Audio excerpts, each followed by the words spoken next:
Good morning, everybody. Mike Vacchi, Princetontrader.com, here with your Monday morning pre-market webcast. All right, let's take a start. Let's start right here, daily chart. Here's the gap up from last Sunday. Okay, I said here day 3 of the potential lower high versus the all-time high. Your all-time high is back here at 2401, right up here. Okay, 94.75 was your high last week. You've got matching lower highs, 88.75, 88.75. The band was engaged all last week. They haven't engaged it yet today. In order to engage the band today, they're going to have to really test that 94.75 because this band is going to continue to expand to the upside. You've got the prior day low being broken here. You had a low of 78.25 on Friday, a low of 78.75 on Thursday. So a marginal lower low. But you're seeing a pattern here. 81.5, 78.75, 78.25, 77. You're starting to see lower highs. Now, could this be some kind of a longer term, flag that's going to break to the upside? The bulls hope it is. The bulls need it to be, because the only thing the bulls still have to do on the upside is make a new all-time high over 2401. And I think the contract high falls somewhere in the 97s, but I am focused on the continuation high in these situations. I always have been. Either they bust the whole thing for a new high, or we're going to come on back down. So job one for the bulls this week is to print a new all-time high, and not a marginal all-time high. Don't make matching highs. They've really got to, they've got to push it, and they've got to give the bears something to think about. The bears have a whole list of things that they need to do this week based upon the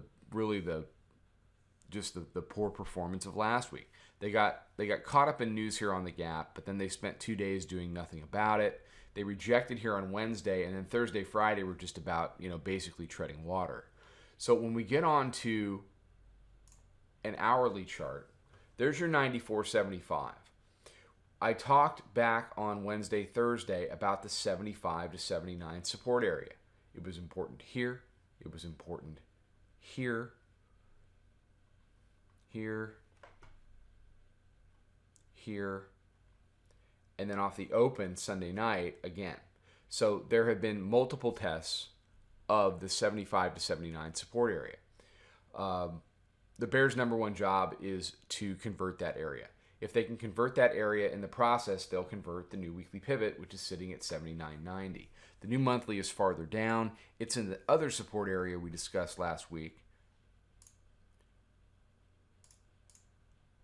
The other support area we discussed last week was 23.65 to 23.67. The monthly pivot resides in there. How did we come up with these two support areas again? These are the areas that they gave up here. Here's your gap, French election gap. They converted 65 to 67 on that Monday. They converted 75 to 79 on Tuesday.